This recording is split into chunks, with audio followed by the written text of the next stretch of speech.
so we stayed up and slept in. Alright, cool. Got a skateboard for Christmas, so we went across the street and skateboarded on the smooth pavement. Nice. I lost one of the nuts and washers last night though, which I have to stop by somewhere on the way home and get a new one. Specifically just for the board. Okay, so how long of a board is it? What do you mean? Like, It just skateboards are different lengths, right? yeah, it's average basically. It's Okay. pretty much an average board. We've got another student in the school who's a big skateboarder, so you'll have to chat with him sometime about it. Mm-hmm. So, all right. Well, good morning. Good morning. We're live. We're gonna kind of ease into class here because we have some other folks on their way. But good morning and happy New Year. Happy 2021.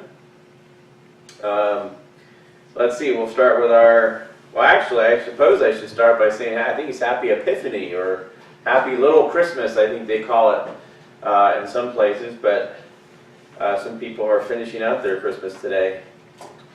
So Michaela and I were just talking, I guess it was a couple days ago, about I think the 12 days of Christmas idea starts with the 25th and runs through the 6th. That might make sense. Anyway. But whatever you're doing, good to see you. So let's see, January 6th. We'll start out with some trivia. All right, well, this is a good one. I like this. As a young man, this American set out to become a famous painter. His ambition was to rival the genius of a Raphael, a Michelangelo, or a Titian. He studied at the Royal Academy in London and won acclaim by painting portraits of men such as President James Monroe and the Marquis de Lafayette. In 1832, on board a ship crossing the ocean, Morse, oops, you didn't hear that, heard another passenger describe how electricity could pass instantly over any length of wire. He began to wonder, could messages be sent over wires with electricity? He rushed back to his cabin, took out his drawing book, and began to sketch out his idea for a telegraph.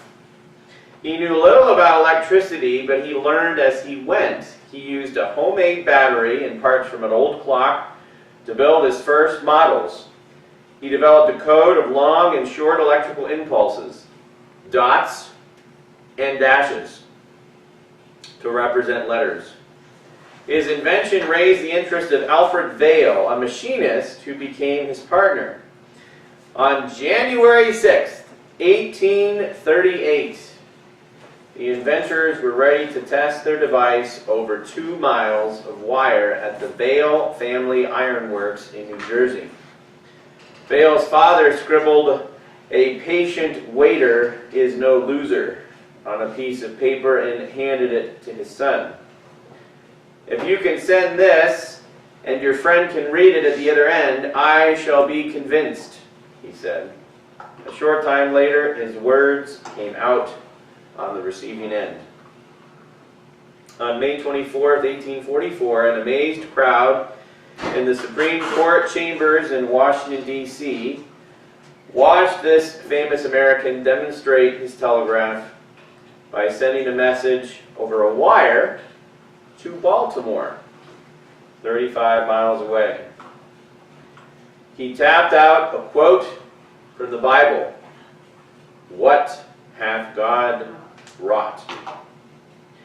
Soon telegraph lines linked countries and continents, and the world entered the age of modern communication. Isn't that funny? We think of the telegraph as being something old and outdated, but in a sense, man, it was like texting. The original form of texting, really. And almost, in some ways, I guess not as fast because it didn't have the device, you actually had to get the telegram, but still pretty amazing. So, question is, who is the name of the inventor? Fischer, got any ideas? I did say his last name once. I have no clue. What type of? Oh, sure you do. I don't know who. Dots and dashes. What kind of code? There you go. Georgia, you What's know his the name? first name? No. Morse, M-O-R-S-E, I know the Yeah. last Do you like Snickers? name. Super M&Ms? Mm-mm. I don't know, his first name. You know his first name? I can look it up. Or you could just ask me. Let's see. Mystery. Joel, tell me. What is the first name of this mystery name? Samuel F.B. Morse. You know what? I think I actually. Oh, this I was gonna say Van Morrissey. Not Morrison. Morse. is Georgia, you like M&Ms? I'm good. You're good? Thank you. All right. Yeah, if I remember correctly, it mentioned in this story that he was a painter. And I'm pretty sure some of his paintings are in The the National Gallery. portrait gallery, yeah. Yeah, they are. And including, I think he did a self-portrait, except he did it as a room full. It's really cool. It's like this room full of inventors and scientists and Oh, different he just things. let them. And then he put himself in there, I think. That's pretty cool. But yeah, he was Humble. pretty sure he was a believer, if I'm remembering right. Anyway, a couple other things that happened today. January 6, 1759, George Washington and Martha Dandridge Custis are married. So we're so happy anniversary to George and Martha. And of course, we read about Samuel Morse. In 1912, New Mexico becomes the 47th state. And in 1942, the Pan American Airways Pacific Clipper arrives in New York City to complete the first round-the-world trip by a commercial airplane. 1942. That's Fairly recent. fairly recent. That's remarkable. All right. Well, we'll go ahead and sing, and hopefully by the time we're done singing, God will be here. So let's stand up, please.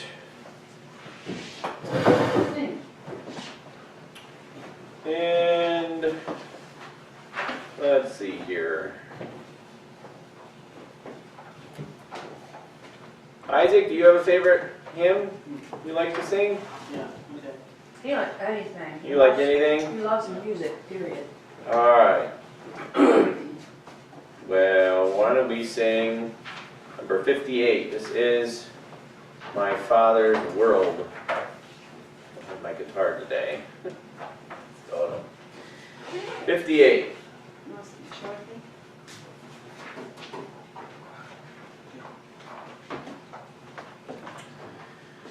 This is my Father's world, and to my listening ears, all nature sings, and round me rings the music of the spheres. This is my Father's world, I rest me in the thought of rocks and trees, of skies and seas, His hand the wonders wrought. This is my Father's world, the birds their carols raise, the morning light, the lily white, declare their Maker's praise. This is my Father's world, He shines in all that's fair. In the rustling grass I hear Him pass, He speaks to me everywhere. This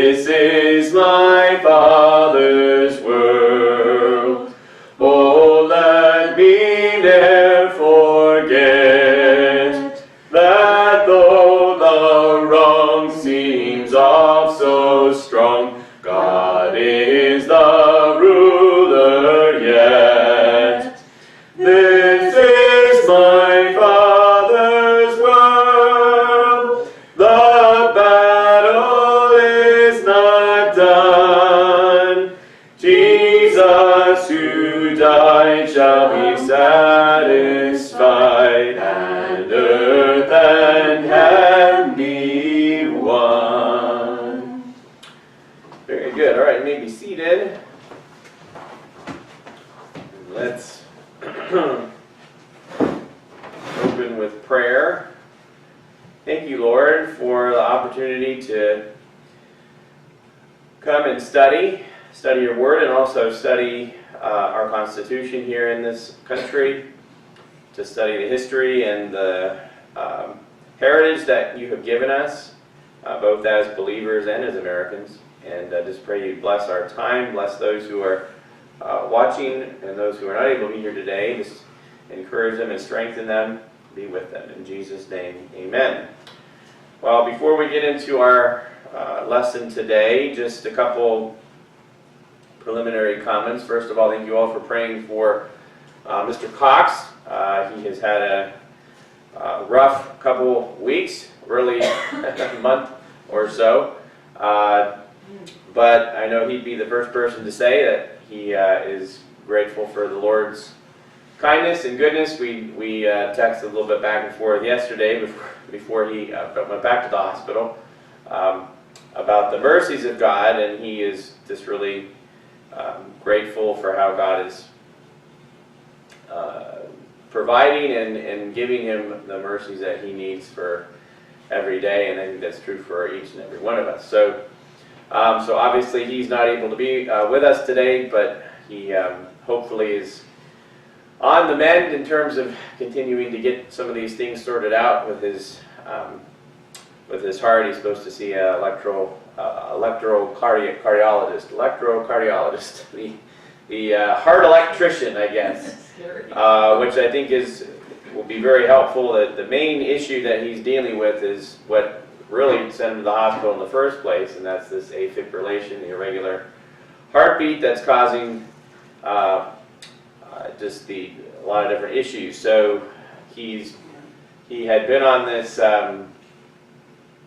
medication to try to help alleviate the AFib, but the problem with that medication is that it's brought his heart rate down significantly, and that was an issue that they were concerned about before he actually left the hospital, and they were hoping that they had got that resolved. And so yesterday, the doctors apparently, because his heart rate was so low and he felt not very good, they had him come back to the hospital. So he's hopefully going to get some good intelligence from the electrocardiologist today and find out what needs to happen going forward. But the main thing I think he continues to ask prayer for is just that he'd be able to have the wisdom to know how to structure his lifestyle, at least over the next couple months, to get the rest and stuff that he needs, however that's going to look like. So we'll be praying for him. And Nana, actually, as far as I understand, is actually continuing to improve, which has been very good. She's been getting up several times a day, and so that's been helpful. And then I know many of you all also been praying for David and Abby Cox. They all came home yesterday with their new little girl, and my understanding, Abby's obviously was well enough to leave, and any continued needs that she has are going to be able to be dealt with outpatient type stuff. So anyway, a lot of stuff. Obviously, I'm sure many other people had other things going on. I also, I can't remember when I mentioned this or if I have mentioned this, but we're expecting another baby. Have I mentioned that? No, yay. So, Congratulations. so we're grateful for that. A new one coming in July of this year. So we're grateful for God's kindness that way. And then just a couple comments. Obviously, a lot of the stuff that we're going to talk about today will be applicable to ongoing situations in our nation. But it is obviously, if you've been paying any attention to all the stuff that's going on, it's a significant day. And I have to say, one of the most interesting things about all of this is that I think people have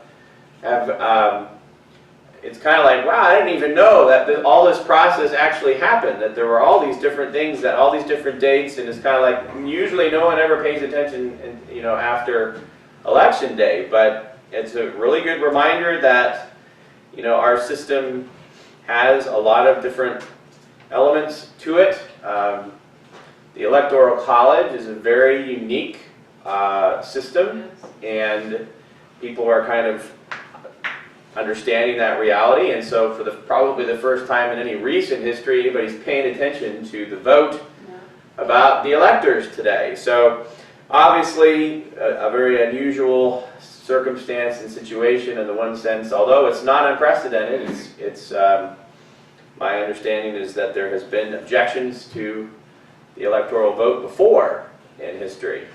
And that's a really key point for us to remember as Americans, is that sometimes when we're in the thick of our current crisis, we tend to think that, oh, we have it really bad, it's the worst it's ever been, and it may be, but it's also not unprecedented. And we have had contentious times. I do like to remind people we've had a civil war. It usually doesn't get too much more contentious than when you actually start picking up guns and shooting each other. So, Lord willing, we might be spared that again. But bottom line is that I have been incredibly grateful that I feel like a lot of this has caused a lot of people to understand our process better. And regardless of what happens today, I think there has been a tremendous amount of light shed on a lot of corruption, and that a lot of that corruption has the potential for being addressed and cleaned up, even if it's not an immediate fix. In some ways, I almost kind of consider it's interesting thinking about people like Gary who are dealing with hard issues. He's got kind of the short-term crisis and the long-term crisis. And good morning, please come sit down and be welcomed. Happy New Year. Happy New Year. So we're just having a little bit of preliminary conversation on all the things going on today. Anyway, so it's an interesting time to be alive, and it's, on the one hand, it can be very disheartening, but on the other hand, it can also be very incredibly fascinating.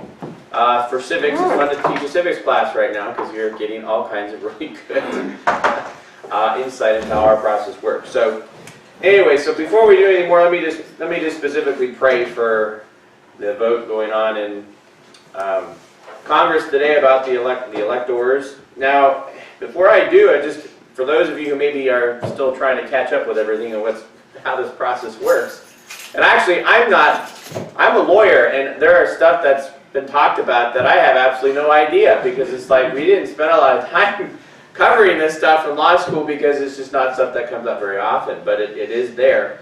So just as a reminder, the Electoral College is a very interesting institution. And for years and years and years, people have been saying, oh, we need to get rid of the Electoral College because it's not reflective of a democratic idea of government.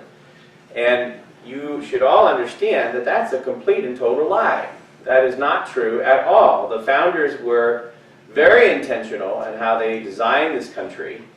And really something that we all need to be grateful for. I had a discussion with someone. I didn't really have a discussion. I had it back and forth. It wasn't even a very deep discussion. But someone sent a meme that said that face masks are like the Constitution. They're a good idea, but not very effective. Now, I understood the frustration behind that comment, but I couldn't help myself in saying, excuse me, I don't need to get into the science of masks, and that's a whole other discussion and understanding and whatever.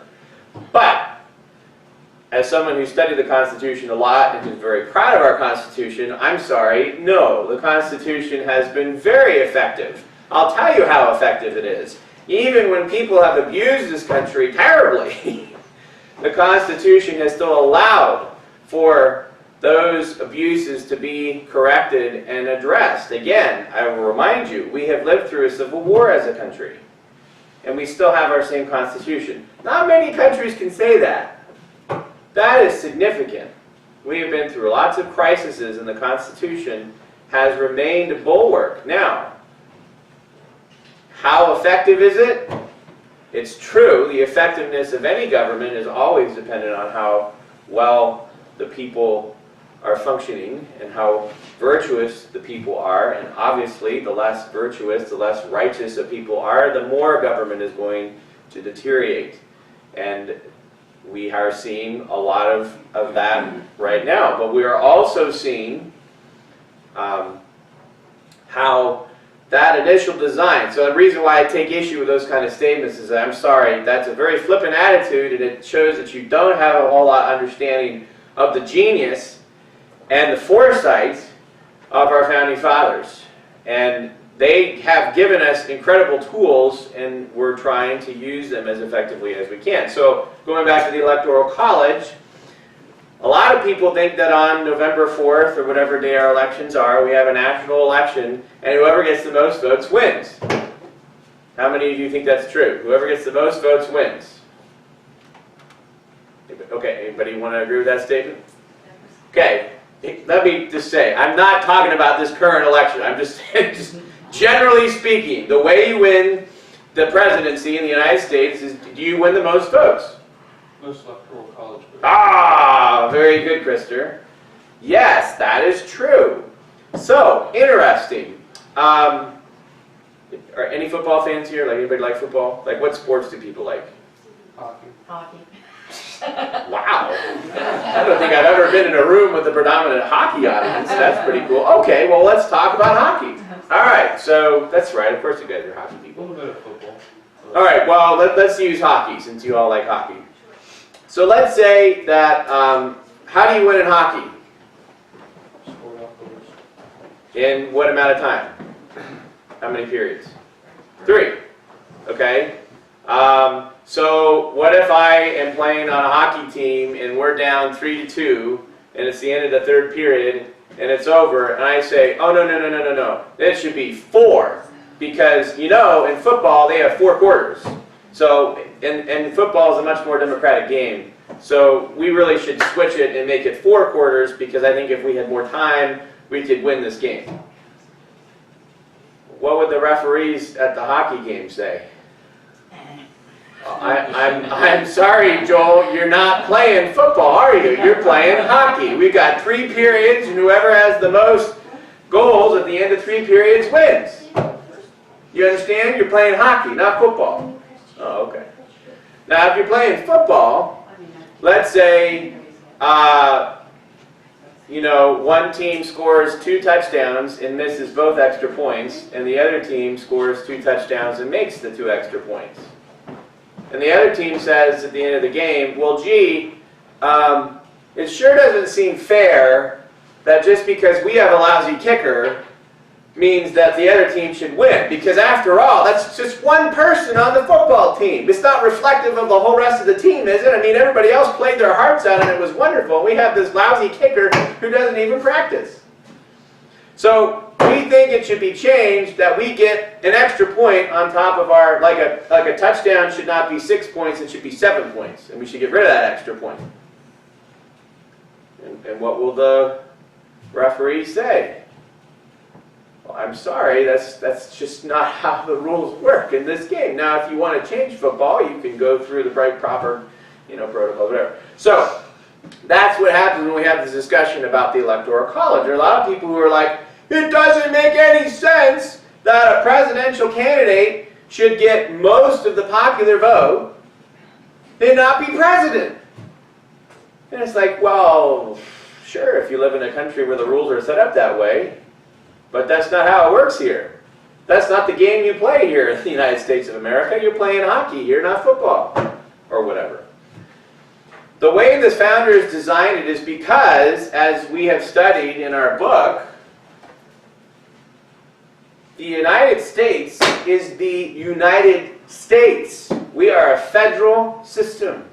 We are made up of 50 states, which are made up of different types of people in different localities, and we formed a union of those states.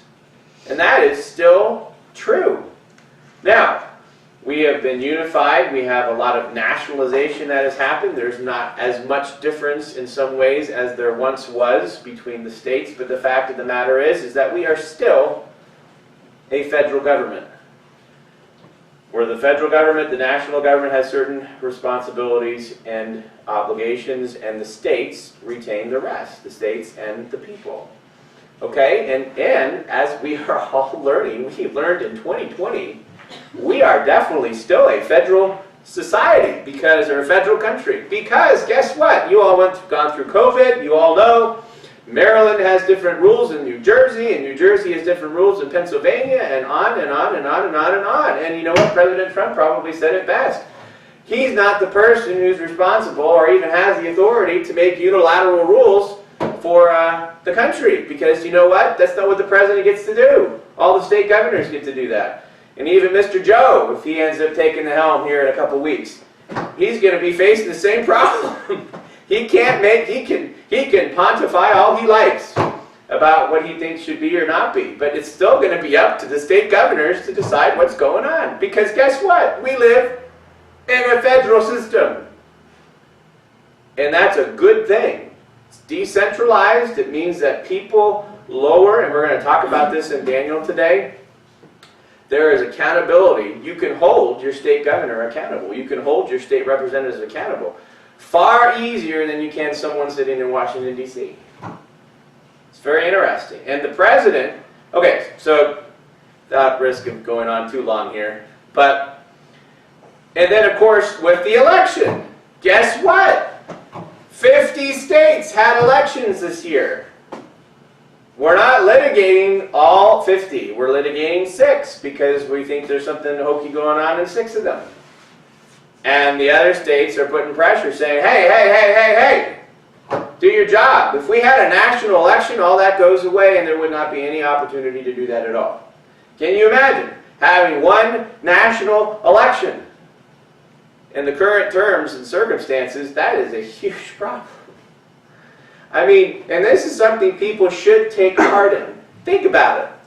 We're not having this issue in all 50 states, we're having it in 6. And in some ways that's frustrating. Sure, it's frustrating, but at the same time, can you imagine if we were having to deal with this in every single state? And I'm not saying that there might be other issues going on, but we're not having it in Florida, we're not having it in Texas, we're not having it in Ohio. All traditionally swing states that have, you know, the propensity for doing that, but they've done it right. And nobody on either side is scratching their head saying, well, gee, I wish we should look into those places. So the bottom line is that we have a federal system for a reason. And here's why. Here's why the founders were so smart in thinking about this. They said, well, our federal system, and here's the problem. Not every state is equal. Luke, do more people live in Rhode Island or in Texas? Texas? Yeah. Do more people live in Maryland or in Oklahoma? Actually, I don't know the answer to that. But I'm going to guess that probably there are more people in Maryland. Interesting enough, because we're bigger in population, right? So the question is, does that mean that the people in Oklahoma, as a state, because they are states, should they have less representation in the presidential election than the people in Maryland? And how are we going to protect those people? How are we going to protect the country from just basically all the big states dominating everything that ever happens? Now, if we lived in a truly, if you want to call it a democratic society where there is no, you know, interim levels of government and it's all just one deal, then perhaps maybe it would make sense to do a popular vote. But the fact is that's not how it works, because you know what? I can tell you, the people in California don't want the people in Oklahoma telling them what to do. Any more of the people in Oklahoma want the people in California telling them what to do. That's why people move to different states and live where they want, because they like to be where they're going to be.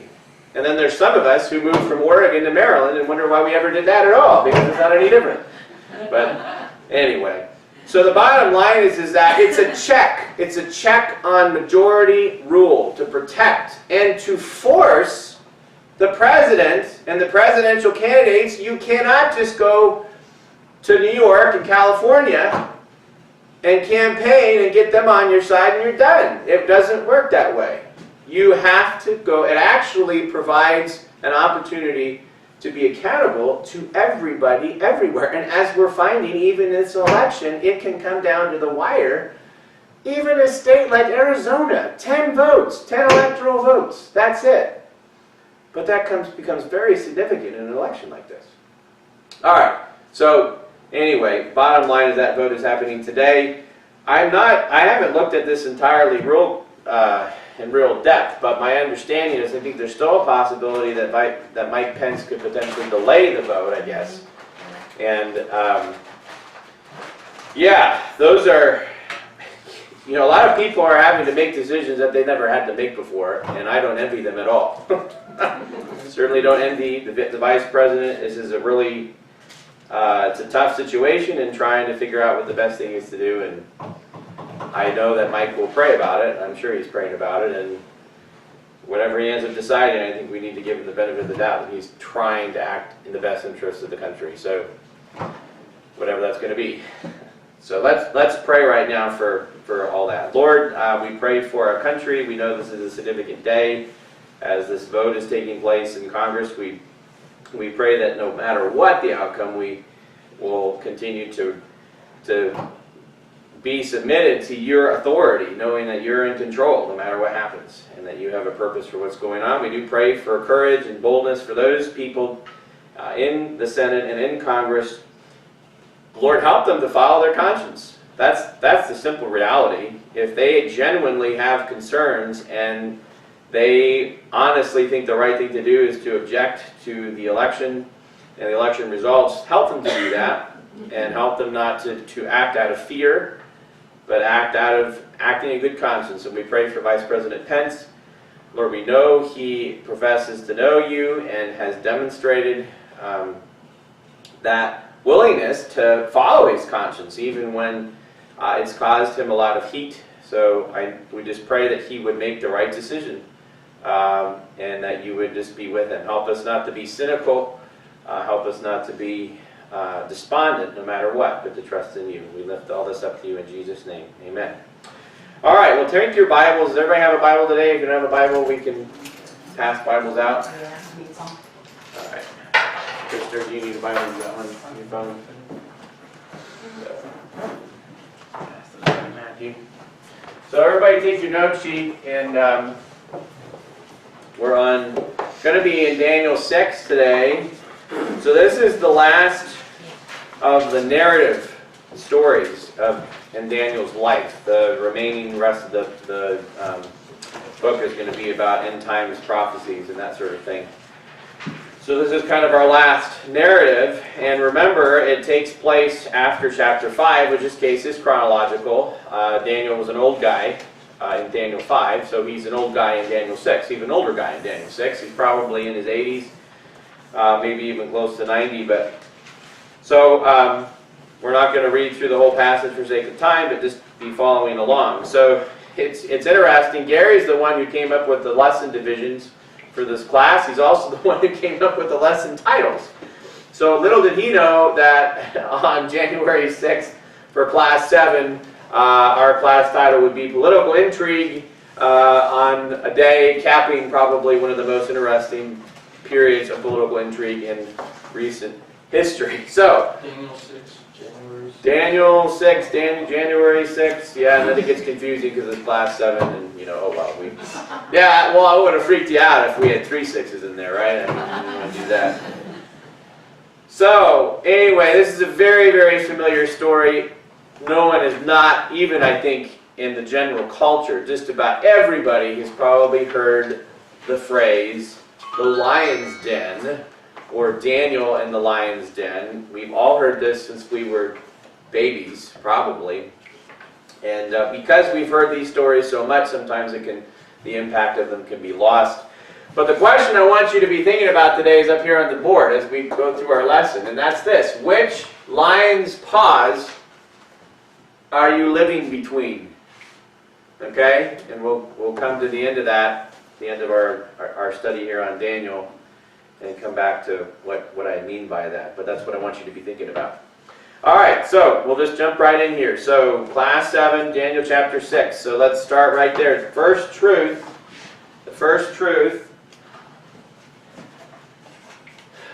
And let's go ahead and erase this.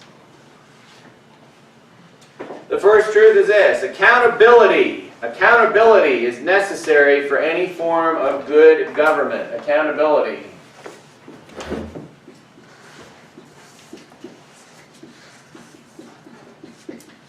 Daniel chapter 6, verses 1 and 2. It says it pleased Darius. Now remember, Darius is the Mede who took over. His army invaded Babylon, and they killed Belshazzar and right on the wall guy. And so that was the end of the Babylonians, the Babylonian period of rule. We are now in the age of the Medes and the Persians. All right, so Darius is on the throne. So verse 1 of chapter 6, it pleased Darius to set over the kingdom 120 satraps to be over the whole kingdom. That word satrap could also be translated president or a royal minister, but it's basically a local governor. So if you can imagine, I guess in some ways you might think of, well, actually, the British system is not a bad way to look at it, because that's a much more nationalistic government, and there is a top-down kind of deal where people are responsible to the national government all the way up. So that's essentially what's going on here, is you have King Darius up here at the top. He's got 3 presidents or governors or satraps, is what the New King James calls them. Boom, boom, boom. And then he's got 120, he's got the 3 governors, and then he's got the 120 satraps down here, basically governing the entire empire. All right? So he's got 120 of these guys to be over the whole kingdom, and over these 3 governors, of whom Daniel was one. So he's one of 3. That the satraps might give account to them, so that the king would suffer no loss. Isn't that interesting? It's very interesting. Guys ever read, any Narnia fans here? Okay, so and I'm going to get back to the question. That's where it's coming from. But there's a really great story from the Voyage of the Dawn Treader. So Voyage of the Dawn Treader is when Prince Caspian has become King Caspian, if you remember that whole story, and how his uncle had taken the throne, and then he had to fight to get it back in Prince Caspian. And then Voyage of the Dawn Treader is after he's been king for a while. He's making this voyage, right, to go sail around, and he's trying to find the missing lords, etc., etc. But his first stop is in the Lone Islands. And I love that story, because that story is all about accountability. This is a part of Narnia that a king from Narnia hasn't visited in a really long time. And the governor of the island kind of has totally stopped doing any kind of giving an account for what he's been doing. And to quote from the book, he would be a little bit surprised to find a real live king of Narnia coming to see him, because everything's done in the king's name, but it's not really happening. Of course, you guys, if you've read the story or watched the movie or whatever, know that there's a confrontation. There's a reckoning where Governor Augustus has to give an account to King Caspian of what in the world have you been doing. You haven't been paying tribute, and you've been totally violating the laws of Narnia when it comes to slavery. So, there's definitely been some loss going on. And you guys remember what happened? In the story, Governor Augustus basically is in disbelief. Especially when King Caspian says, you've got to make it up from your own purse, from your own funds, as far as the tribute, and we need to outlaw slavery at once. And you're like, oh no, well we can't possibly do that. He's like, okay, well, then you're removed from your office, goodbye. And he removes him from office, and puts a new person in charge. So, that's what's going on here. King Darius is smart. He realizes that he needs to have accountability within his government in order for there to be an efficient and good government. And you know what? That's, like I said here in this first truth, this is true for any form of government that you have. It doesn't matter if you are a republic like we are, or even a monarchy, or, there are lots of different types of government out there. Americans are blessed to have constitutional government. But the bottom line is that in order to have good government, you have to have accountability to make sure that things are functioning as they should be. You are all familiar with the idea of accountability. We have a program here at Wellspring that's based on that general idea of accountability, to make sure everybody is on track doing what we're supposed to be doing. Accountability is found just about anywhere, whether it's in your own home, whether it's in a marriage, whether it's in church. It's incredibly important to have accountability, where you are having to give an account, where you are having to explain what you've been doing, and someone in authority over you can call you to account and say, look, this needs to be dealt with, and this needs to be dealt with. Or, this is good, keep at it, or do you need any help, or whatever. Daniel was personally selected by King Darius, so personally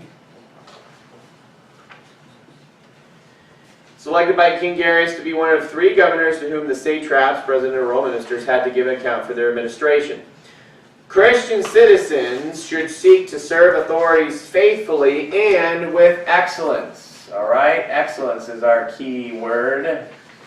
In verse 3 it says, then this Daniel distinguished himself above the governors and satraps because an excellent spirit was in him, and the king gave thought to setting him over the whole realm. Mind you, have we heard this before about Daniel? Matthew, do you remember where else this was said of Daniel? How about going all the way back to chapter 1?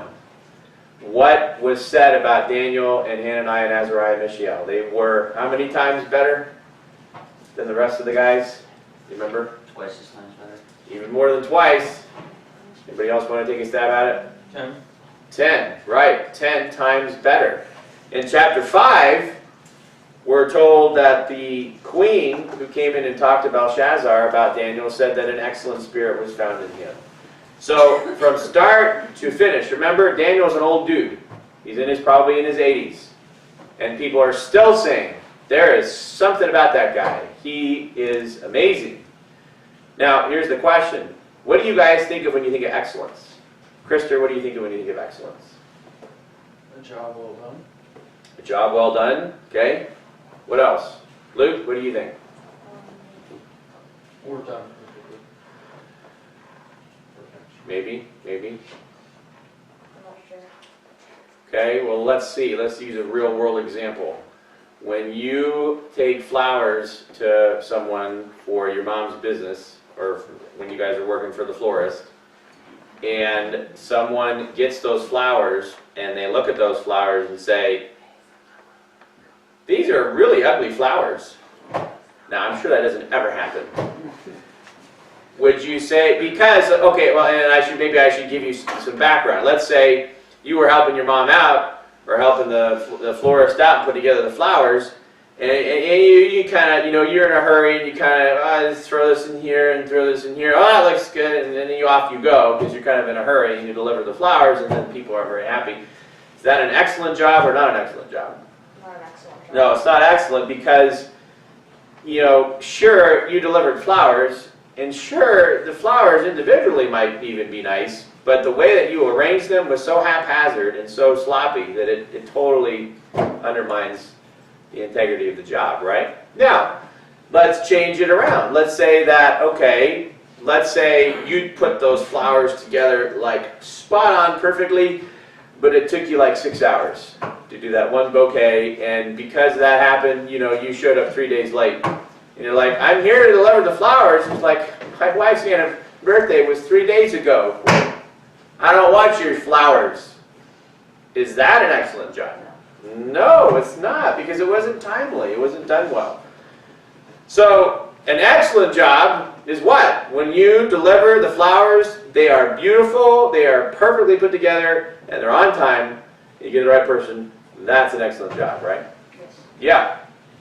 So excellence, and we've probably all experienced where we've had jobs done where it's kind of like, it was adequate. You guys went to Chick-fil-A today.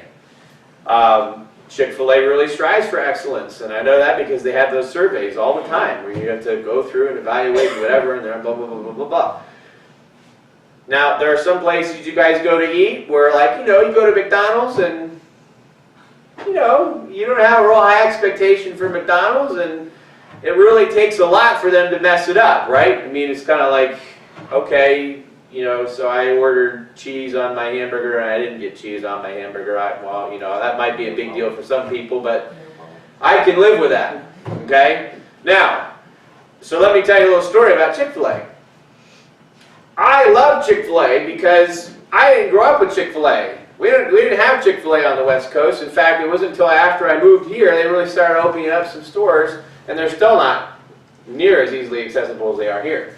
So I had never experienced fast food on that level before. Like, and it's still crazy to me that, and I think this is one of the reasons they haven't opened up inside is because they just know that there's no way that they can meet the capacity stuff, because every Chick-fil-A all the time is always full and it's always a wait. But anyway, so Chick-fil-A has always treated me really well. I know they have a high standard of excellence, and so you know what? I have a high expectation of my level at Chick-fil-A because, and that's one of the downsides of being so excellent, is you set a pretty high standard. But anyway, there was one day a couple years ago where I took my kids in for breakfast, and I went up and I made my order, and went back and sat down and waited, and then they brought the order out, and well, to my consternation, I had ordered a sausage, egg, and bacon biscuit, or not, a bacon, egg, and biscuit, baked biscuit for one of my kids, and I was astonished to open up the sandwich and find just 2 little sorry pieces of bacon on the biscuit, and that was it, nothing else, just 2 little pieces of bacon. It was a bacon biscuit, that was it. Now, and I had asked for, I think I really like their bowls, their hash brown bowls, and our kids do really well with those. And anyway, I can't remember what they left out of that. They left something out of that. Now, I'll tell you what, I'm a pretty easy-pleased person. I don't go back and... It's highly respected of Chick-fil-A. But that's right. I was not happy. This was not the normal excellent job.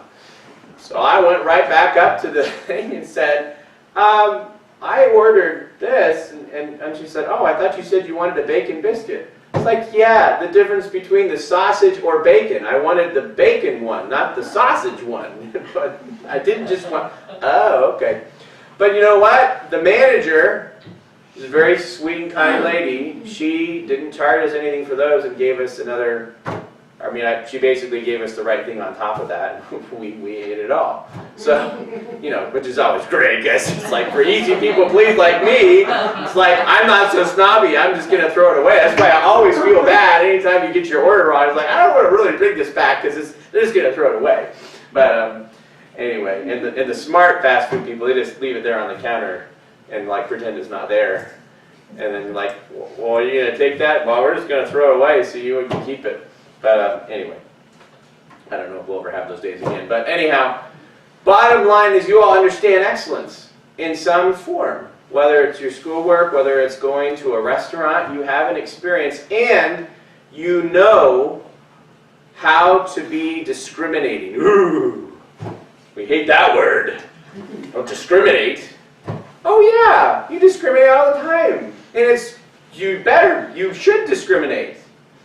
In Frederick, we have this thing called the Best of Frederick. Anybody in also your towns have these Best of whatever, where you get to vote on all the different things.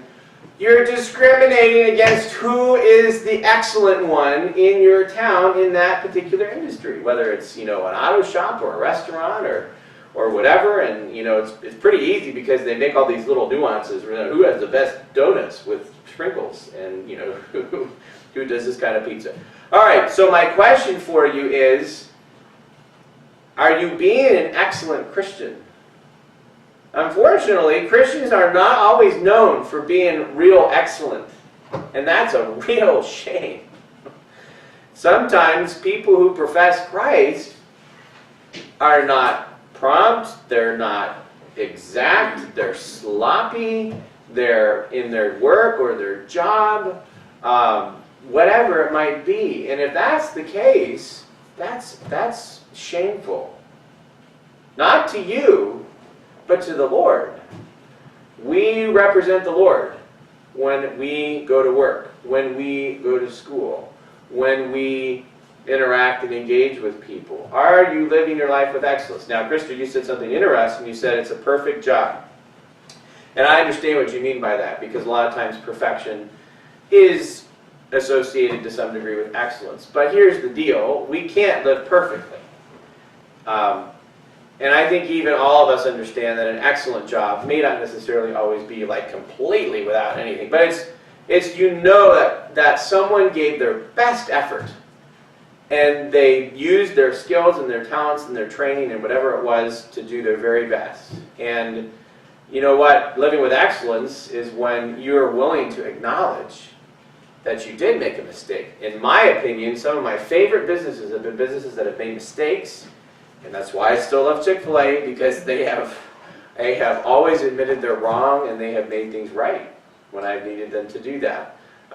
Anyway, so Daniel stood out in his 80s. You know, you would think that someone who's getting a little bit older would be like, you know, I can take it easy. I've been doing this for a while. Why do I mean, I just need to get by. But no, Daniel was apparently putting the same kind of intensity and excellence into his job that he had always done. Now, we talked about last time that he had been out of,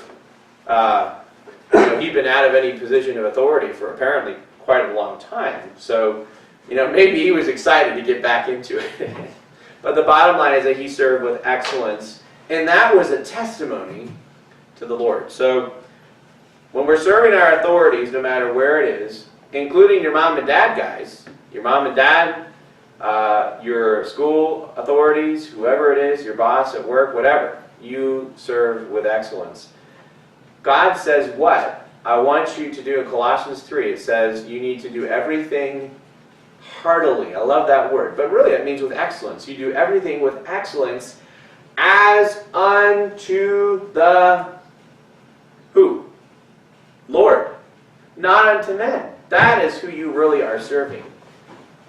If Jesus was at your house, Luke, like you knew that Jesus was coming to your house, and you knew that Jesus was going to stay in your room, and your mom said, or your dad said, hey Luke, Jesus is going to be staying in your bedroom tonight, could you please go clean it up? How would you respond? Oh yeah, I just kind of flop my bed over here and throw my hockey stick over in the corner, and oh, it's a little dusty, but it's okay. No, well, how would you, if Jesus was coming to stay in your room, what would you be doing? Clean it. Oh, you would clean it within an inch of its life. You would make everything as just perfect, right? I mean, because Jesus is staying in your room. Well, here's the thing. Jesus is already in your room. Did you know that? And Jesus is with your mom and dad, and Jesus expects that when mom and dad say, Luke, go clean up your room, you're going to do it with the same excellence as if he was coming to stay in your room, right? True? Yeah. And this isn't just for you guys. This is for everybody, no matter where you are. All right, moving on. Truth number 2. Godly officials will experience opposition. Whoa, really? Opposition. You betcha. Even though Daniel was an excellent and loyal governor, those who were accountable to him sought to undermine his position. We don't know anything about that, do we? His position of authority. Look in verse 4 and 5. So the governors and satraps sought to find some charge against Daniel concerning the kingdom, but they could find no charge or fault because he was faithful, nor was there any error or fault found in him. It's really interesting. We're not really given much of a specific reason why they were trying to do this, but I think the Bible gives us enough clues. I think primarily they were jealous. They were not happy that this old fogey from whatever, from the Jewish captivity, is the king's favorite. Now it's interesting, King Darius was 62 years old. I think we're told that for a reason. 62 is not real young, it's not real old, but it's old enough to know that the young folks are not the people you go to for counsel. And it's old enough, it's still young enough to know I want someone older than me giving me some good advice on what to do, because I still don't know everything. So I think King Darius was really grateful to have someone as old and wise as Daniel be one of these three guys. And he's like, you know what? I think I'm going to move him up to VP, because I am really grateful for Daniel. And all these other guys are probably going, why is he doing this? I mean, this guy needs to retire and leave the pathway up for us, right? So, you know, it could be that. It could be that they just were not happy with whatever policies that Daniel was administering. I have another idea. I think maybe Daniel was calling them out and saying, hey, you, Mr. Satrap over, you know, Greece or whatever the different provinces were, why haven't you been making the tribute on time? And, you know, I kind of imagine this, like, they do monthly conference meetings with the three guys, like the three governors, and it's like, okay, this week we've got, you know, they did portfolio reviews. They did portfolio reviews, and it's like, or like, you know, how many of you guys have seen American Idol or one of those other ones, right? It's usually the three guys and the three judges, and, you know, like, two of them are always like, oh, it's so wonderful, it's so great, and then you got Simon or whoever it is like, that was the worst day I've ever heard in my life, you know, go back to your day job. I mean, so I kind of, maybe that's what was going on. You know, these guys were coming in, and the other two was like, oh, it looks great, and Daniel's like, no, I don't think so. I don't know. But whatever the reason, Daniel was being opposed. They did not like Daniel, they did not like what he stood for, and they wanted him gone. Okay? Something you need to understand, twofold. First of all, we're promised, it says in 2 Timothy 3:12, anybody who tries to live godly in Christ Jesus is going to experience persecution. You're going to be opposed. People are not going to like you. They're not going to like what you're doing. Because you're going against the flow. You're messing stuff up. We see that time and time again in history. So don't be surprised when you face that kind of opposition. That's the one side. The other side is, remember, anybody in authority who's trying to do the right thing is experiencing opposition. And I think we've all seen some good examples of that in the last couple of years. And that's why we need to really be praying for anybody who is trying to do the right thing, because they have hell against them, literally. Okay? Satan is not interested in allowing these people to succeed. So don't be surprised.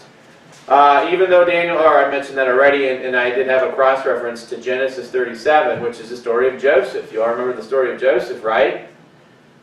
He was Dad's favorite, right? He had a favored position above his brothers. Dad sent him out to do what? To hold his brothers accountable, because they had not been doing a very good job. And his brothers were not happy with him, because they didn't like the fact that, first of all, he was the favorite son, and they didn't like the fact that he was being the guy holding them accountable. And he was opposed, obviously. All right. Christian citizens should not be surprised when their opponents use our own biblical beliefs and convictions and even the law against them. We should not be surprised. Isn't it interesting? It says in verse 5, then these men said, we shall not find any charge against this Daniel unless we find it against him concerning the law of his God. So they're basically saying, we know how to get him. We'll make him trip up, because he's such a goody two-shoes that if we make something illegal that is contrary to his faith, he can't. He's so radical. He's so extreme. He'll do it anyway, and then we've got him. Okay, we're seeing this all the time now in our society, where people know. Now, the other interesting thing is I feel like it's also testing to see just how sincere a lot of us are in our faith and our devotion to God. And unfortunately, we're seeing a lot of people not be real committed. But the bottom line is that it's not going to be unusual for someone to use your own convictions and beliefs to try to trip you up. That's a reality. And unfortunately, even the law, and it says in verse 15, so they went to King Darius and they said, hey, we got a good idea. And of course they appealed to the king's pride and to his ambition. And they said, why don't we make a law that says you can't pray to anybody except for you for 30 days. And you know, again, I don't always understand.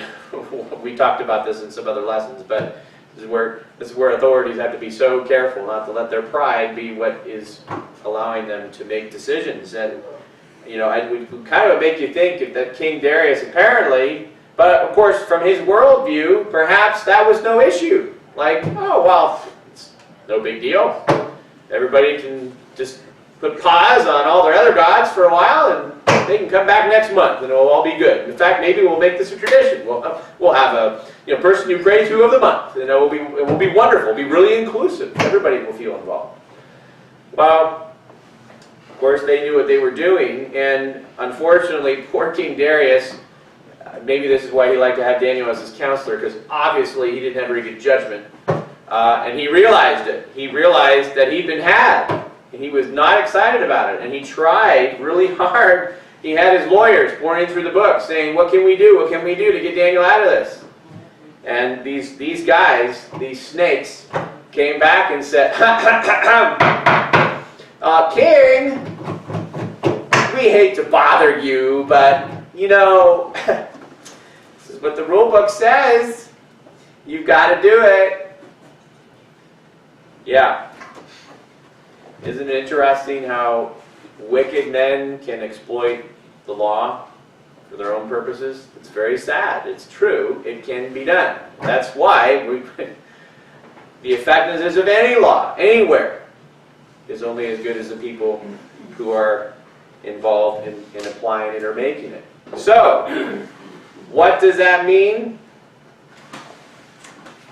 Truth number 3. So the bottom line is that you shouldn't be surprised. It's just kind of like you need to have your eyes wide open. Understand this is how things work. But truth 3 is the most important. God is more powerful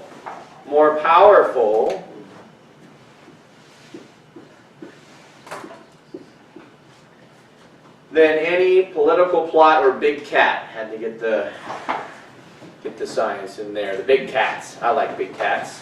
I like lions. I like tigers. I like cheetahs. Really like those things. Like, those are some of my favorite kind of animals. I love seeing them at the zoo. My favorite animal is the cheetah, which is not the biggest of the big cats, to be sure. It's more of the smallest of the big cats. But anyway, the fact of the matter is that God is more powerful than any political plot or big cat. Daniel's faith in God caused him to continue to live in obedience no matter what the consequences. And that is the application of all that information I just told you. Even though you know that you're going to be opposed, even that you know that wicked people, and remember, they are being used as a tool of your great adversary, Satan, who is the one who's really trying to oppose you.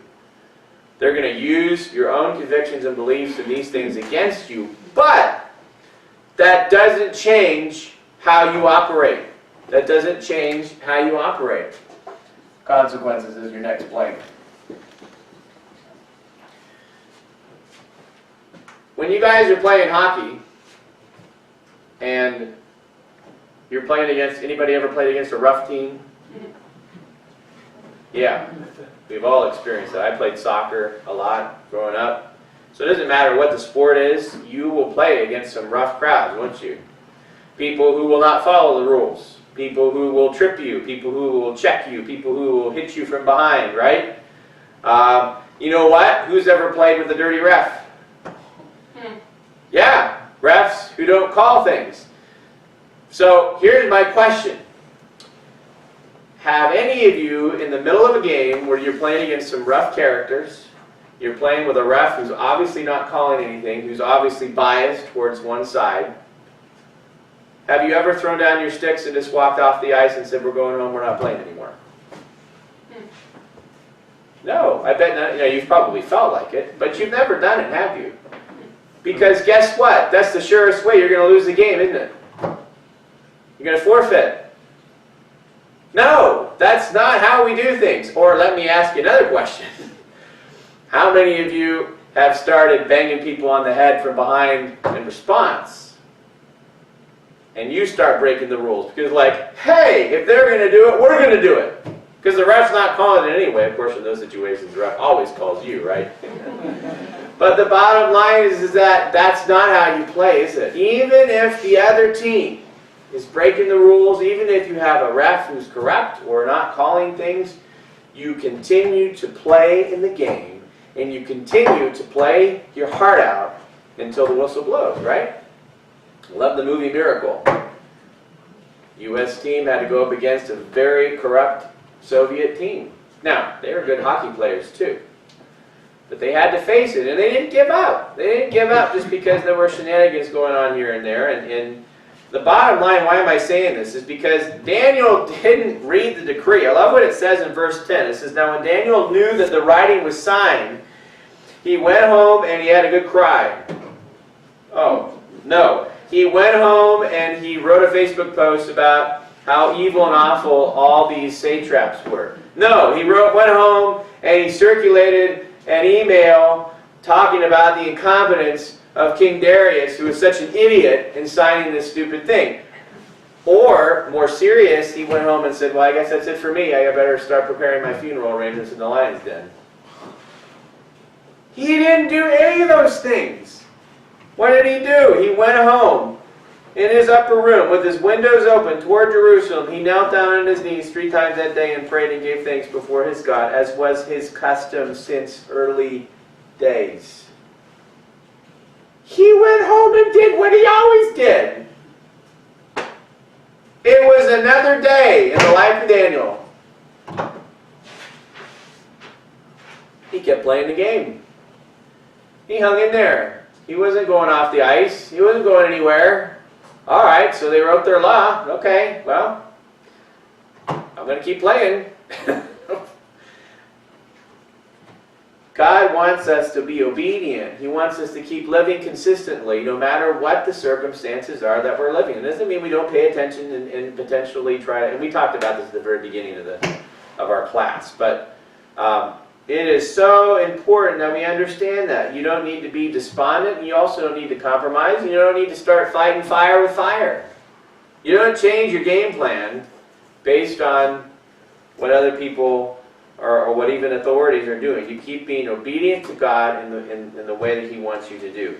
You know what's really amazing? Apparently King Darius had been listening to Daniel over some period of time. Remember, Darius was not a Babylonian, so I don't even know if he knew all these other stories. Probably not, because Daniel doesn't seem like the kind of guy who's like, here's my resume. Just want to let you know, God's already gotten me out of a lot of things, so don't even try it, bub. No, but whatever it was, I think because of Daniel's own testimony, King Darius, as he said in Daniel to the lion's den, it's hilarious almost. He's like, Dad, I'm really sorry about this, but you know what? Your God who you serve, He's going to deliver you out of this, man. It's going to be okay. In spite of my stupidity, you're going to be all right. Isn't that amazing? That's the testimony that Daniel had on this king, that he's the one giving Daniel spiritual encouragement as they're tossing him into the lion's den. Your God whom you serve continually, He will deliver you. Now, King Darius was really not sure about that as he went home and he fasted all night. He couldn't sleep and everything. Let's see, did I put rescue up there? Rescue is your other blank. King Darius believed that God would rescue Daniel from the lions when King Darius could not. Christian citizens must always see every political situation as being in God's complete control. You know, I think it's funny. Darius didn't sleep that night, but I think Daniel did. Isn't that interesting? Daniel wasn't worried. And who knows? Maybe that little last word of encouragement was all he needed. It's going to be okay. And so you guys know the ending of the story, right? What happened, Matthew? God rested him in the lion's den. Yeah, so Darius woke up in the morning, and what did he find? That Daniel said had in line. Right, what did Daniel say? He said, my God sent his angel. Verse 22, my God sent his angel and did what? What did he do? Save me. He shut the lions' mouths so that they have not hurt me. I'm really looking forward to talking to Daniel about this because I'm not going to try this in my lifetime. Go sleep with a bunch of lions. I'm not going to test God that way, but that's had to have been really interesting, right? I mean, I don't know. Did he cuddle up to one of them? Did he, pet them? I don't know. They were all, I mean, it's like having a cat. Maybe they're all just purring. You know, a cat I don't think can purr when its mouth is open, right? So I just kind of imagine all these lions, he had a nice sleep with all these lions. And then what happened? Krister, what happened to the 120 satraps and their wives and children? Yeah, they found themselves between the paws of some lions. It's very, very sobering. I mean, even for lions, this sounds like this was quite an amazing feat. Because it says, the king gave the command, and they brought those men who had accused Daniel. And we'll just go back and check. Scripture doesn't exactly say how many it was, but we know there were multiple of them. So this is a lot of people. So these guys who had basically rigged this whole thing to try to get rid of Daniel, Darius had them and their families, which is really tragic. These guys caused the deaths of their own families, and they were all thrown into the lion's den. And this is what is incredible to me. It says that the lions overpowered them and broke all their bones in pieces before they even hit the bottom. So, not to get too graphic, but it's just like they got tossed in, and it's like maybe it happened one by one, and the lions are just like, I mean, so they were literally in between paws of lions, and that was it. So God turned the tables. He brought that reckoning that we talked about last class to them. But what's the point? The point is, in the words of King Tyrion, is another character from the Chronicles of Narnia, from the last battle, which I think is very appropriate, because I feel in a lot of ways that we're in the last battle in history. I don't know that to be sure. I know that we're in the last act, not in the first act of history. I don't know how long this last act is going to be, but the bottom line is, if you remember that story, very, very poignant story, but King Tyrion, last king of Narnia, he's literally fighting for his life at the very end. He's really losing everything. The enemy seems to be taking over like a flood, and he's lost anything. But at one point in the darkest hour, he reminds one of his companions that they're all between the paws of the true Aslan, of the true lion. And that's the reality, right? So my question to you is, which lion's paws are you living between? Are you living between the paws of the true lion, the Lion of Judah, who is coming back? Or are you living between the paws of the lions of the world around you and allowing them to crush you, allowing them to intimidate you, and ultimately that they're going to be the lions that are going to destroy you if you're not following the Lord? That's the question you have to think about, because there are lions out there, and there's one lion in particular that has a very loud roar, and he's walking around trying to decide who he can devour, who can he intimidate, who can he get to stop being faithful? Who can he get to be despondent because you think it's all over? And it's just like, I'm not even going to bother anymore. We are a really great risk for that right now. And that is, frankly, still one of the most short-sighted, human-centered, selfish things we can do as Christians is make a declaration, oh, it's all over. And I make those declarations as much as anybody because I'm human and we get discouraged. But God is the one in control. And I love the fact that we don't ever see Daniel say that ever in any of these situations because his faith and confidence was in the Lord. And he knew that he could trust him. So, all right, so that's Daniel. We got a few minutes left. We're just going to cover some of our topics on our Constitution book. And not everybody is doing this class. But if you guys have, you guys who are doing the homework, can pull your stuff out, and then I had a couple extra copies of the homework. But we're just going to chat a little bit about the Bill of Rights.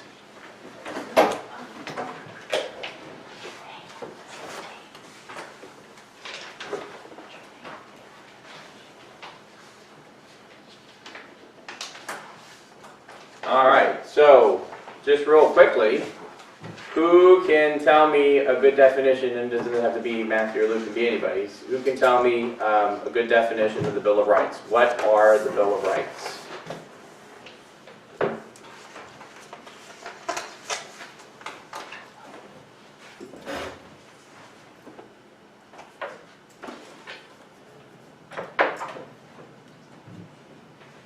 Anybody? Bill of Rights. First 10 amendments. To what? The Constitution. Right. Very good. And we have spent a lot of time the last couple chapters in our book studying especially the First Amendment. So we're not going to talk a lot about the First Amendment today because you guys have already covered that in a lot. But yeah, the Bill of Rights, first 10 amendments. It's really interesting because the word amendment means to change or to make a change to. And it's very funny because in some ways it's kind of like that word really didn't even really it doesn't really apply as much to the first 10 because when the Constitution was ratified, one of the conditions that a lot of the states said was, hey, we ain't ratifying this, we aren't going to accede to this unless you give us a Bill of Rights, and they need to have at least these things in it. Now, we've talked about that a little bit in some of the other work too, but can you guys, anybody want to tell me why a lot of states and some of the leaders, the people we call the anti-federalists, they were the people who are not necessarily very, very big fans of the Constitution, why did they feel like the Bill of Rights were so important? Anybody remember? Why do we need one? Krista, you can jump in on this if you have an idea too.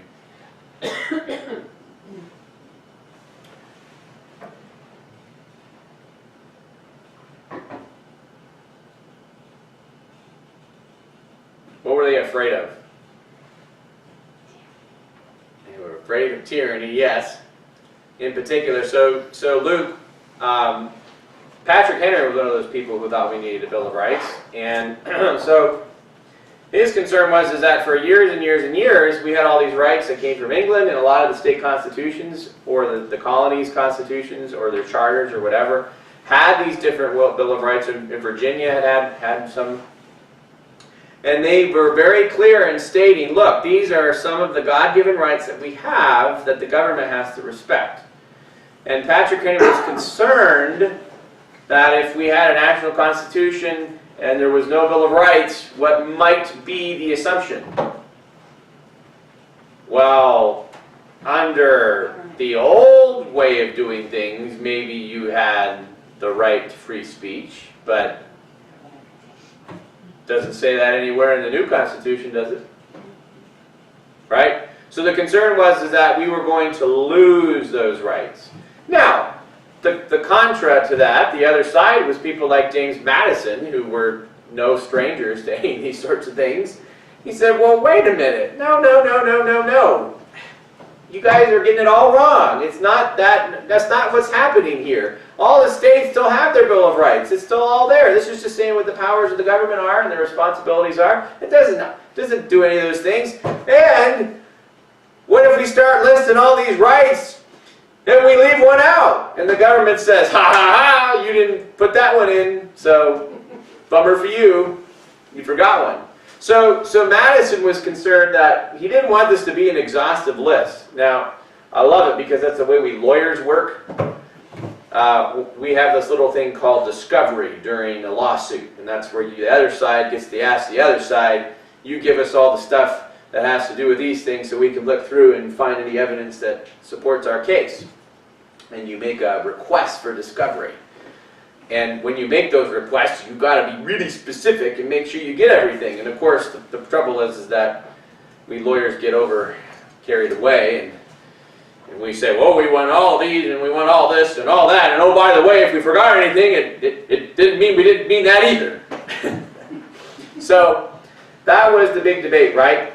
In the end, the authors of the book here, I think they pretty much come down saying it was a good thing that we have a Bill of Rights, because as it turns out, and it's true, that's probably the most understood and known part of the Constitution, and it's become a pretty significant bulwark in asserting rights that we have as Americans. So that's how it worked out. The bottom line is that we had 10, and so when I mean amendment is kind of a funny word, because it's kind of like, well, everybody understood when we ratified the Constitution that we were going to have these, so it's not like even we were really changing it. It's just like, okay, here's the addendum, here's what we all knew was coming, and they took care of it right away. The first 10 were ratified very, very, very, very quickly, and of course people like James Madison were involved in writing those right away. So we've talked a lot about the First Amendment, the first Bill of Rights, so somebody just shout out some of the things that are, what are some of the rights that are covered in the First Amendment?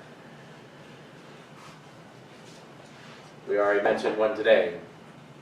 Freedom of Religion. freedom of religion. Yep. Press. Freedom of the press. Freedom of speech. Assembly.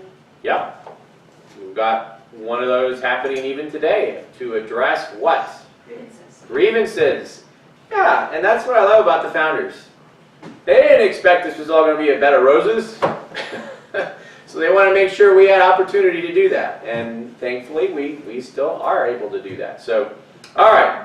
Let's move on to, so I'll just quickly go through some of these things. So we're going to skip over question 1 to question 2. The authors point out that all constitutional rights must be exercised in such as, actually, I'm going to skip that too. All right. What do the authors say are the two conflicting interpretations of the Second Amendment? Okay, first of all, what is the Second Amendment?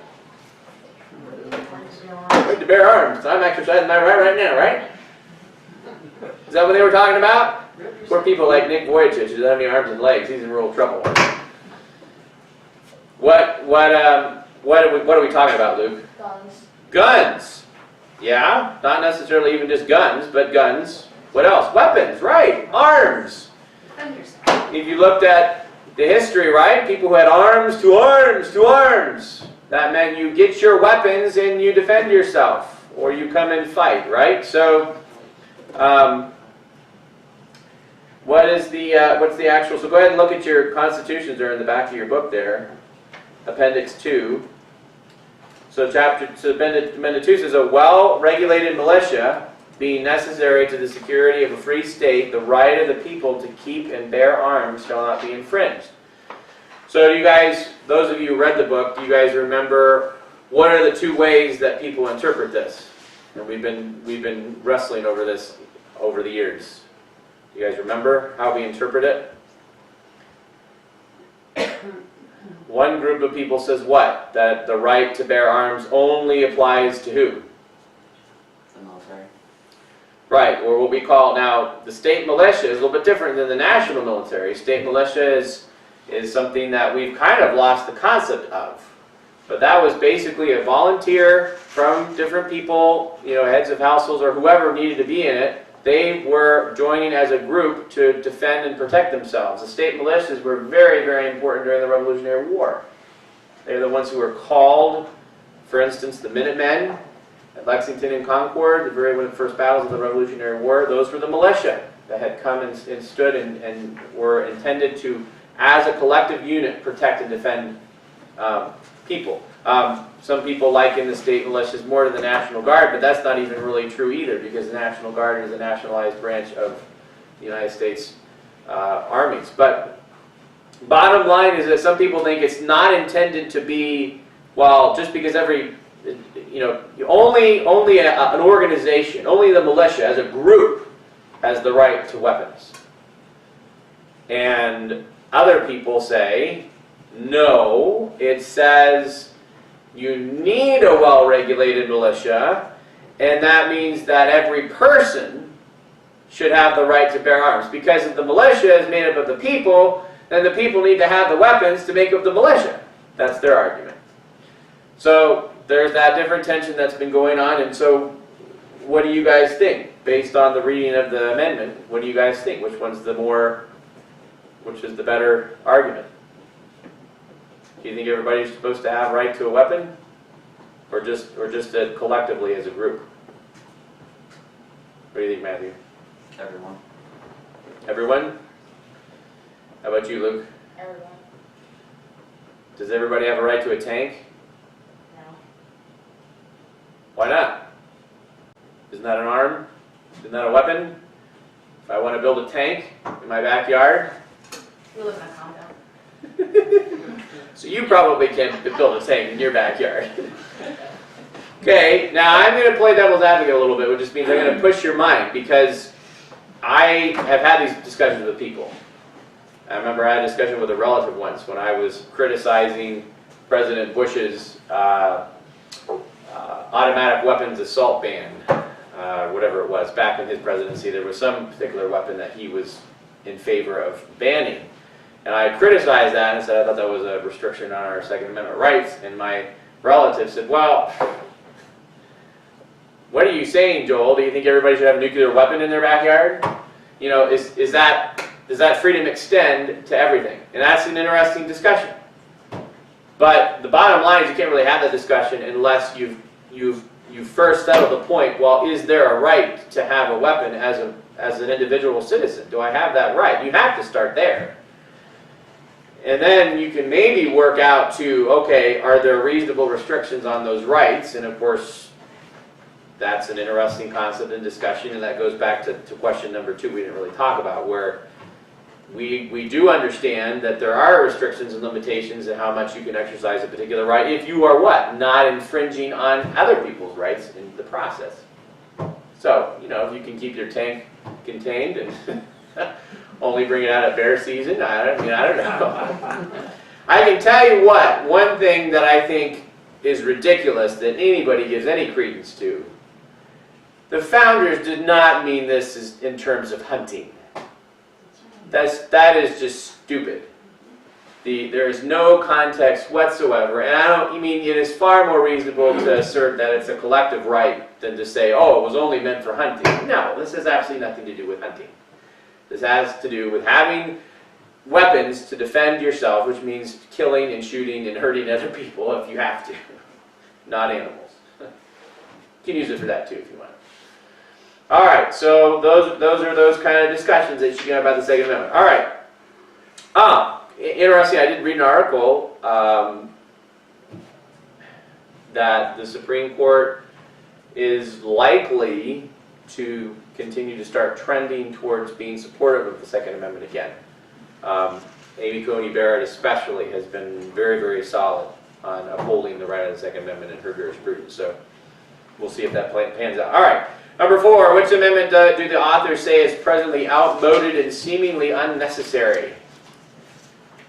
It's kind of a strong statement to make, but I don't dispute it. The Third Amendment, the Seventh Amendment, or the 10th Amendment? All right, so we'll just jump in. It's the Third Amendment, right? The Third Amendment was what? What was the Third Amendment about? Order. That's right. So the reason why they say this is, has anybody had a knock on your door recently saying, hey, we want to put up the National Guard here tonight. You okay with that? No. So, but the importance is understanding why was this important to them? Because it was happening. The British sent soldiers over to the colonies in the midst of all this stuff going on, and they were being forced to house soldiers who were enforcing the tyrannical acts they were opposing, and they didn't have anything to say about it. So can you imagine bringing young men into your home, you have no idea who they are and what they're like, and having them be in your home, or even being turned out of your home, and having not just to give them a place to sleep, but having to feed them, having to do whatever. That is pretty significant. And the good thing is that even though we might not having that kind of specific infringement of rights, I think there's some pretty good precedent in that right for other things that potentially could fall in that category. And so even though that specific thing is maybe not an issue, but that's what's going on. All right, how about number 5? Number 5 was interesting. The authors write that the Fifth Amendment applies to both United States citizens and to non-citizens. And then you guys had to read an article. I'm not going to ask you to rehash that. But the main thing is that the Fifth Amendment says that, especially, it says that no person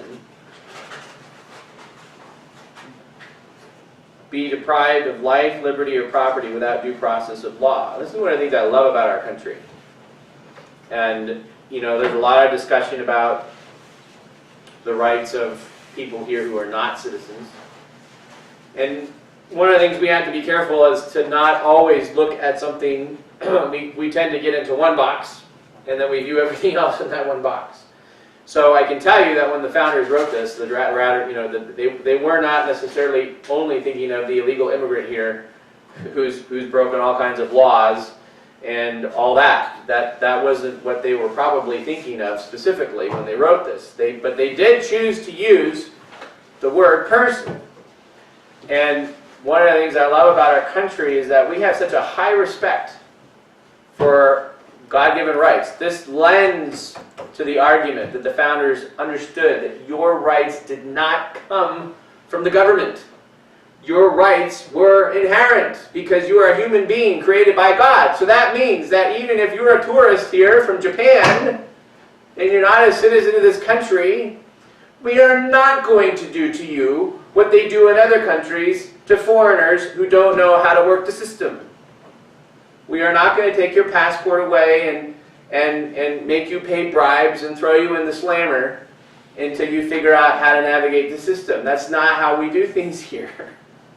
We recognize that everybody has a fundamental right to life and liberty and their property, and we don't deprive you of those things without following our own rules. That's amazing. We operate on that as a country. And that's why people come here, and why a lot of people, thankfully, still a lot of people want to be citizens of this country. Because they understand the significance of that.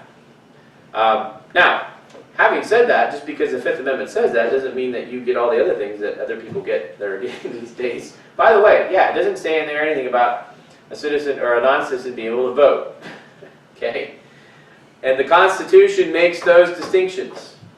But it is important. The other thing that's cool about the Fifth Amendment, the Fifth and the 14th Amendment, and a lot of people have tried to make the argument, this is a really, really good argument, if and hopefully someday, very soon, where there's a clear understanding that person can be defined as from the moment of conception until natural death, that automatically shoves unborn children and the disabled and all kinds of people who are horribly at risk right now under immediate protection under the 5th and 14th Amendments.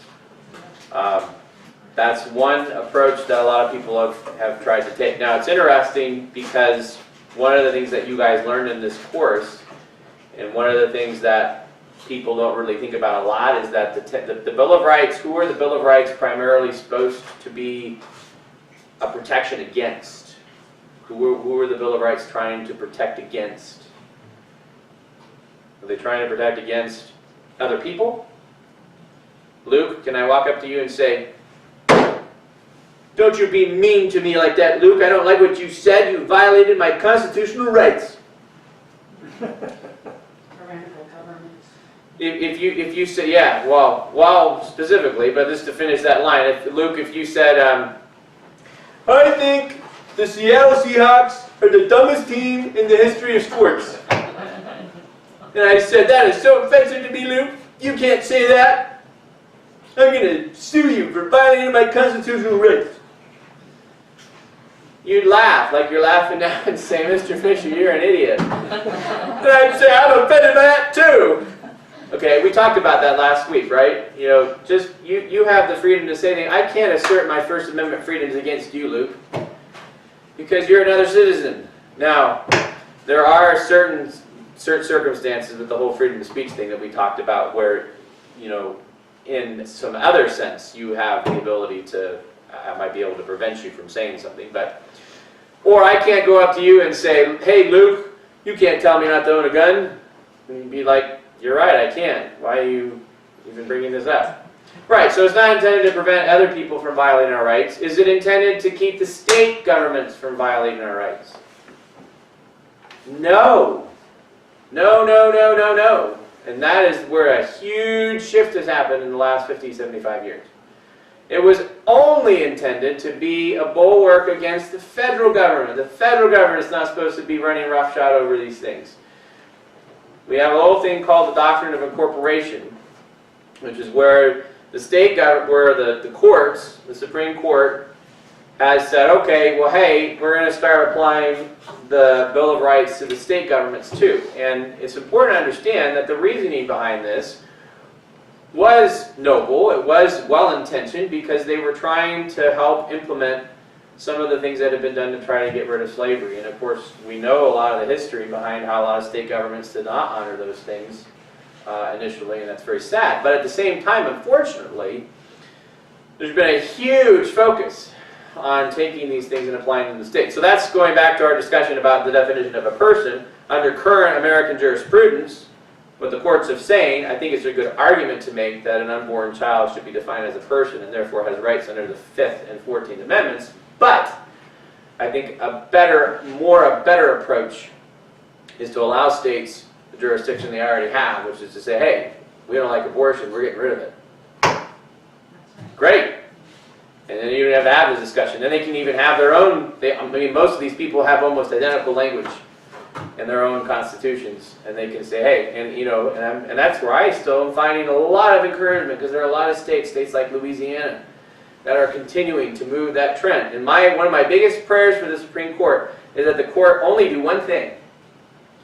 And it would involve overturning, in a sense, overturning Roe versus Wade. But what they would basically say is like, you know what? The Supreme Court didn't have any jurisdiction to rule on this issue. This is a policy issue. One of my heroes from the court, the late Justice Antonin Scalia, one of my favorite justices, this was his approach. He said, I don't care. He said, I don't care if a state wants to legalize or outlaw abortion. That is the state's job to take that determination, and the people in those states, they hash that issue out and they resolve it. And it is not any of our business here at this court to determine that kind of policy. That was his take. And I think that's very sound, because it allows the states, and it allows people like folks in Oklahoma, in Louisiana, and all the other places to say, hey, guess what? We're getting rid of abortion. And of course, to a degree, we've already seen that. There are much more restrictive attempts at that. Anyway, but the bottom line is that there are other ways to come at this, and I think it is good for us to approach these things from multiple issues, and that's one way we can do it. It's by saying, look, a person is defined as a coming from the moment of conception and to the moment of natural death, and they have protection under the 5th and 14th Amendments. So there you go. All right, 6th Amendment. The right to a trial by jury was drawn in part from, anybody want to guess? Magna Carta, John Locke's 2 treatises on government, or King Alfred's Law Code. Those are all real things, by the way. So, which one do you think, Matthew? Where do we get our right to trial by jury?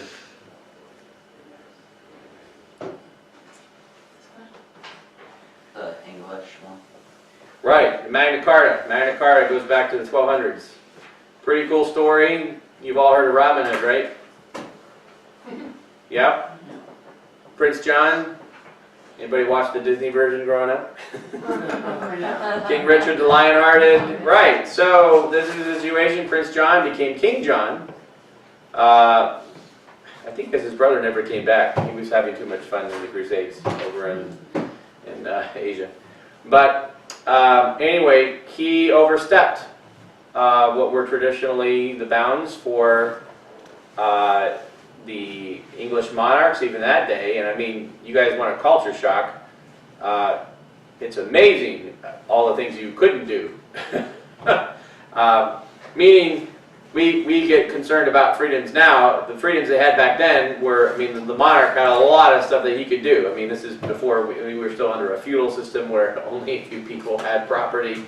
The nobles, you lived on the property, all that. But the bottom line is that even the guys who had a little bit of rights, which were mainly the barons and the nobles, they said, hey, king, you've overstepped your bounds. And they showed up with their bazookas, which happened to be swords at the time, and said, no. They had a little meeting at a battlefield called the Battlefield of Runnymede, and they basically showed up and said, you can't do this, and we're going to make sure you don't do this ever again. Here is a paper for you to sign saying you will not do this, this, this, this, this, this, and this. And if you can remember from the Disney version, I imagined Little John with the little dagger behind Prince John saying, you sign that or I've just found myself a new pincushion. Okay, anyway. I can see not everybody has seen that movie recently. But the bottom line is that became a bedrock. The Magna Carta talked about a lot of rights that eventually we even have a basis on. You can see the Magna Carta, by the way, in the National Archives. There's a copy of the Magna Carta there. At least there was. I know that was on loan.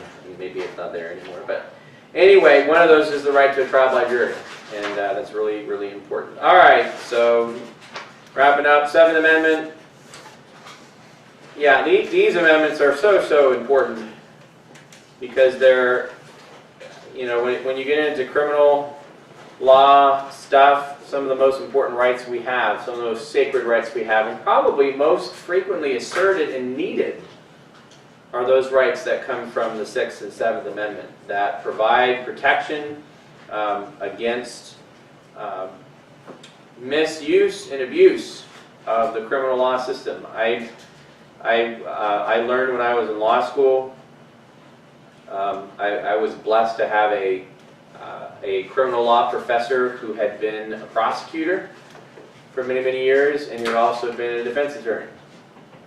I can't remember, I think he might have started out as that, but he had been a prosecutor, and he was the one who taught us that it was so important. He said he would much rather, he said this, he said, I would much rather, and I'm paraphrasing, but he said, I'd much rather have 10 guilty men go free than convict an innocent person. That's how much respect I have for the innocent. Enshrined in our Constitution that you are innocent, and so you are proven guilty. And I know that sounds trite, and sometimes it doesn't always play out, but the bottom line is that again, that's how we function here.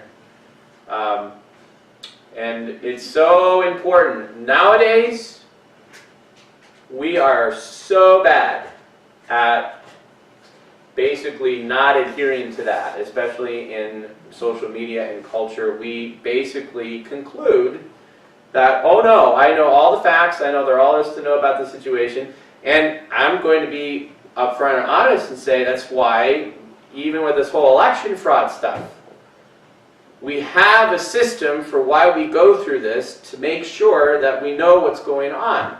And I admit, everything looks very, very suspicious.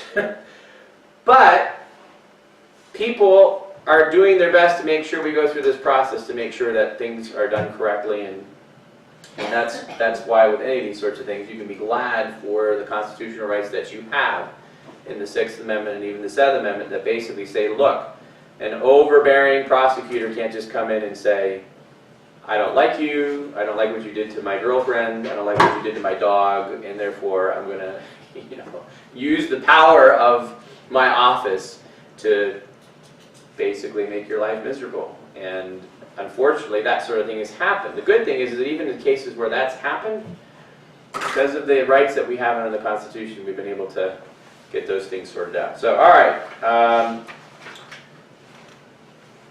Amendment 8, cruel and unusual punishment. That's a great discussion, whether or not the death penalty falls underneath that, and we'll forego that for now. But so, last thing is the 10th Amendment. Very, very important. And this addresses the concern that people like Madison had, that if this is not an exhaustive list. It says the powers not delegated to the United States by the Constitution nor prohibited by it to the states are reserved to the states respectively or to the people. So basically saying this is not an exhaustive list. Just because we forgot something or just because we didn't put something here doesn't mean that there are other rights that people have or that come from some of these other rights. The idea of an implied right is in the 9th Amendment. And that's an important idea. Things like the right to privacy, which has been terribly misused for some rights, but at the same time it does make sense because, things like the 4th Amendment says you can't have the government coming in and rummaging around in your house without a warrant. You guys know that, right? That's a really, really important rule. You can't have anybody show up at your house in the name of the government and claim that they want to come in and do this, that, and the other. And you are totally within your right to say, I'm sorry, you can't do that. The Constitution requires you to go get a warrant based on probable cause. You have to go to a judge and actually make your case to get a warrant and then come back. And I'm happy to let you in here. But what do you think, Luke? If the police officer or the social worker or whoever says, wow, the Constitution doesn't say anything about your car. I'm going to go look in your car all I want. Well, no, the courts have said, no. Under the 4th and 9th Amendment, you have an implied right to privacy in certain areas that go outside your house, including your car. So the right extends to that. And there are little nuances and all that too. But the bottom line is that there's an appropriate use of that. But anyway, 10th Amendment, really, really important. And I think I'd ask you guys to think about what are some powers, and we'll just finish with this. So what are some powers that you think the federal government is exercising right now that they should not have? Anybody want to take a guess? Or something you think that they shouldn't be doing, being involved in?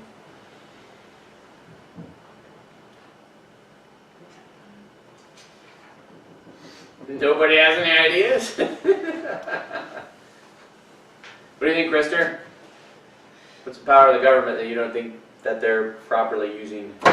It's not really in their authority. It should be for the states. I don't really know. Well, that's where you have to study your Constitution and look through all the different powers that be given to the government and think about all the different departments and all the different offices and all the different things. And one of my favorites, and it's pretty obvious, is the Department of Education. You look at the Constitution, you're not going to find a word about the federal government being involved in education at all. Maybe the closest you can get to is talking about being supportive of the sciences and this sort of thing, but it has absolutely nothing to do with any federal regulation of education. So in my opinion, the Department of Education is entirely unconstitutional, and if I became president, which will never happen, I would work to get it abolished immediately. How about the Internal Revenue Service? It's a pretty good case potentially for that too, if you look at all these different things. But anyway, the bottom line is that you look at these different things and you find out, wait a minute, the federal government really shouldn't be involved in this. And unfortunately, most of the reasons why these things ever get created is for one of two reasons. The first reason is the states ask for help. And it's something that unfortunately happens a lot, but the states have a problem and they can't deal with it, and so they go to Big Brother and say, we need help. The government says, okay, fine. You know what Ronald Reagan said? The worst words in the world are when someone shows up and says, "Hi, I'm from the government, I'm here to help you." But the bottom line is that unfortunately a lot of us are pretty conditioned to even that. And sometimes it's really difficult even to know exactly how to operate with some of this stuff, because sometimes it is what it is. We all just got nice checks from the government for the coronavirus. And it's kind of like, well, I'm not a real big favor of that, but I got $3,000 sitting in my bank. So I guess I'm going to find something productive to do with it. But point is those are kinds of things. And here's the deal. The main reason why the 10th Amendment is a really good thing to study, sometimes it's just necessary to step back and say, what did the founders really intend? You know, one of the things out there, and sometimes you have to make a determination between, well, is this a federal government authority, or do the states legitimately have a reason to be involved in this? I'm always much more open to state government, you know, getting involved in certain things, even though personally I think that can be more of a policy discussion than a constitutional discussion. You know, I don't think it's really very good to have the state involved in education either. I would much rather see that all be left up to the local jurisdictions, as it historically was. But constitutionally, I don't have a problem with the states being involved in it, because the people can choose to their elected officials what they want to have done. But federal government, no. Now, well, you read about it in your book, but one of the areas where the federal government has not been given so much leeway on this, but is in police power, and that's been good. Now, there's been some creep on that. Not that they're creeps, but meaning there's been slowly an extension of the federal government. But the federal government, there is at this point in time, even though we have something called military police, which are under the military, but there's not a national police force. We don't have the federal government making laws that say, Luke, you can't have an aluminum hockey stick. Okay? I don't know what you feel about aluminum hockey sticks, but the government can't do that. They can't criminalize that. That's not their jurisdiction. And I feel pretty confident that most of those things will be struck down. Now, there have been certain instances, like where they said, you know, even with this human trafficking stuff, there's been arguments made that the federal government can regulate that under the interstate commerce stuff, because people are being trafficked across state lines and all that. So, good discussions there. But anyway, all right, we've got to wrap up, because I can go on and on. All right, so the Bill of Rights. What were they for? What were they for, Luke? To do what? To protect people from overreach by who? Which one? Maryland's government or the federal government? Federal. Yeah, the feds. The feds. That's right. All right, well, let's close in prayer today, and thank you for your attentiveness. Lord, thank you for opportunity again to study your word and to study the Constitution, and we just pray that you would help us as we do our best to live as excellent and faithful citizens, and just pray that you would go before us in these things, and we pray all these things in Jesus' name. Amen. All right, let's turn off this.